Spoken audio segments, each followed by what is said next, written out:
নমস্কার, আমি মুক্তা সিমলা মানালি ট্রাভেল ব্লগের নতুন আরও একটা ভিডিও নিয়ে হাজির হয়ে গেছি। তোমরা তো জানোই আগের দিন রাত্রেবেলায় আমরা মান্ডিতে এসে রয়েছি, আর আজকে সকাল হতেই ব্রেকফাস্ট পর্ব সেরে নিয়ে সবেমাত্র মানালির উদ্দেশ্যে রওনা দিলাম। আজকের দিনটার জন্য আমরা প্রত্যেকেই খুব এক্সাইটেড, কেননা নতুন নতুন অনেক জিনিস ট্রাই করব। মান্ডি টু মানালি ভিউ নিয়ে কোনো কথা হবে না। तुमसे बातें हो रही, तेरी मुस्कुराहट में मेरी दुनिया खिल रही।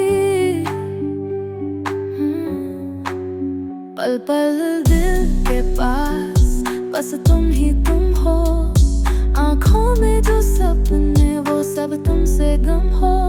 तेरा प्यार मेरा जुनून, राहों में चलते हर मोड़ पे तू ही तू, दिल के इस सफर में बन जा तू रोशनी, हमेशा साथ रहना मेरी जिंदगी। চারিদিকে এই অপূর্ব সুন্দর পাহাড় আর তার মাঝখান থেকে তৈরি হওয়া এই টানেল, আহা কি দেখছি!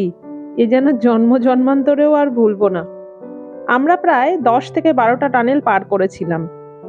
আমাদের গাড়ি ছুটে চলেছে মানালির দিকে। সত্যি কথা বলতে এত সুন্দর প্রাকৃতিক পরিবেশ দেখে কালকের যে রাগটা মনের মধ্যে ছিল কোথায় যেন হারিয়ে গেল। প্রায় 2 ঘন্টা ট্রাভেল করার পরে আমরা কিছু স্ন্যাক্স খাওয়ার জন্য একটু ধাবাতে দাঁড়িয়েছি, আর আমাদের ড্রাইভার দাদাও বললো সে একটু চা খাবে।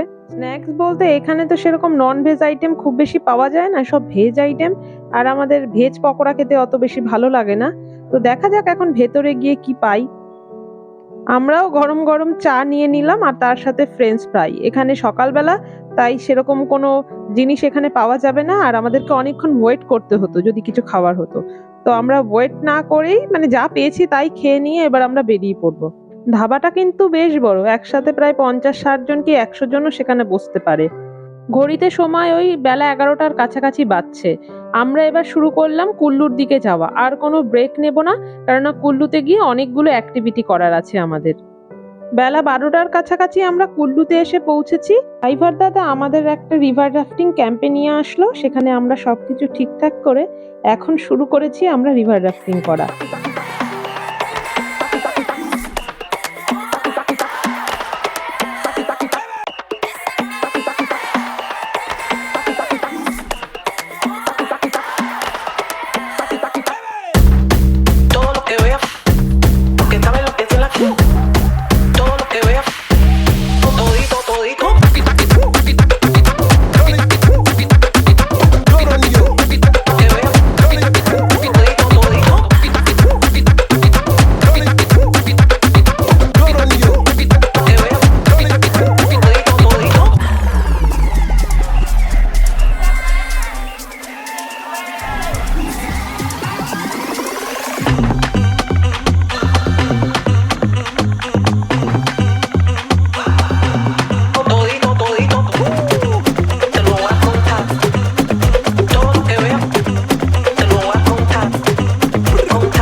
বরফ গলা ঠান্ডা কনকনে জলের মধ্যে রিভার রাফটিং করার যে মজা, তোমাদের বলবো জীবনে একবার হলেও রিভার রাফটিং করো। আর এই যে নদীটা দেখতে পাচ্ছ, আমরা এই নদীটাতেই রিভার রাফটিং কমপ্লিট করে এখন যাচ্ছি দুপুরের লাঞ্চ করতে। সামনেই একটা ধাবা আছে সেখানে।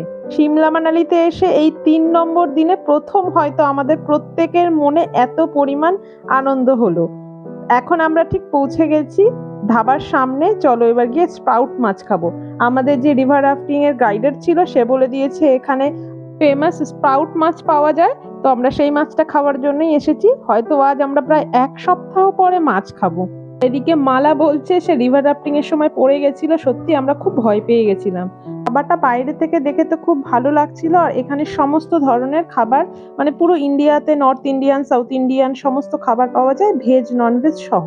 কথায় আছে না, আগে দর্শনধারী পরে গুণবিচারী, এই রেস্টুরেন্টের অবস্থাও হয়েছে তাই। দর্শনধারী তো অসম্ভব সুন্দর, এবার গুণবিচারটা করা বাকি।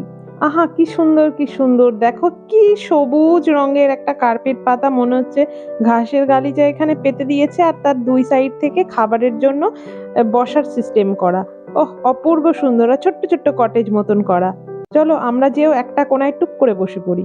আর পেছনে যাচ্ছে ওই সেই রিভারের ছোট্ট একটা অংশ। আর নদীটার নাম তো তোমাদেরকে বলাই হয়, বাংলায় বললে ব্যাস নদী এবং হিন্দিতে বললে বায়াস রিভার। আর এখানে তার কাছে এসে আমি আনন্দে গদগদ হয়ে যাচ্ছি যে তুমি আমাকে এটা কি এক্সপিরিয়েন্স করালে লাইফের, সত্যি অসাধারণ ছিল। আমরা এখানে বসে পড়েছি, এখন আমাদেরকে অর্ডার দেওয়া হয়েছে খাবারের জন্য।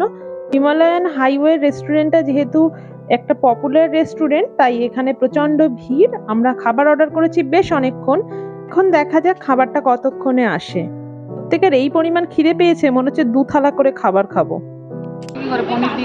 এটা হচ্ছে ট্রাউট মাছটা, এটা হচ্ছে মিক্সড ভেজ, এটা চিকেন কারি, আর ওটা হচ্ছে ডাল ফ্রাই। এই হচ্ছে আজকে আমাদের দুপুরের লাঞ্চ, আর তার সাথে রয়েছে গরম গরম স্টিম রাইস। যদি আমি অনেস্ট রিভিউ দিই তাহলে বলবো যে এই 3 দিনের মধ্যে আমি হয়তো সব থেকে বেস্ট খাবারটা এখন খাচ্ছি। আর স্প্রাউট মাছের যে স্বাদ সেটা সত্যি ছিল অসাধারণ টেস্ট। দুপুরে খাওয়া দাওয়ার পর এখানে আমরা সব ছবি তুলছি, এই যে আই লাভ কুল্লু লেখা। জায়গাটার লোকেশন এত সুন্দর ছিল, আমাদের ছবিগুলো দারুণ এসেছিল।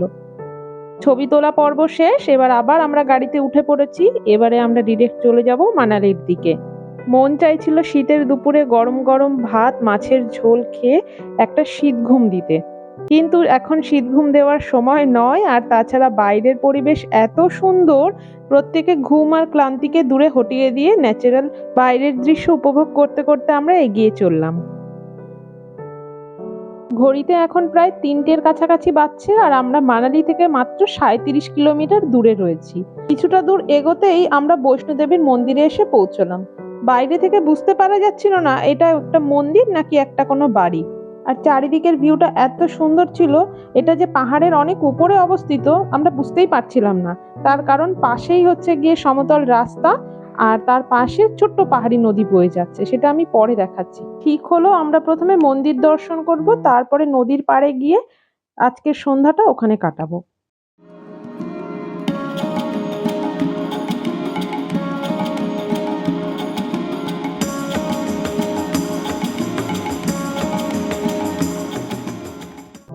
মন্দিরের বাইরে থেকে মনে হচ্ছিল হয়তো খুব ছোট্ট একটা মন্দির, কিন্তু ভেতরে ঢুকে দেখে এটা সত্যি অনেক বড় একটা মন্দির। তোমরা যারা এসেছো তারা অবশ্যই জানবে।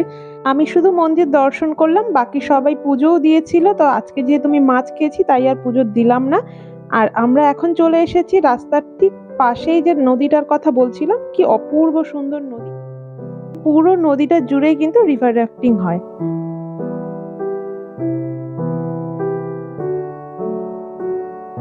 চলো আজকের ভিডিওটা আমি এখানেই শেষ করছি, দেখা হবে খুব শিগগিরই এই ভিডিওর পার্ট 2 নিয়ে। ততক্ষণের জন্য সবাই খুব ভালো থেকো, তাহলে চলো টাটা।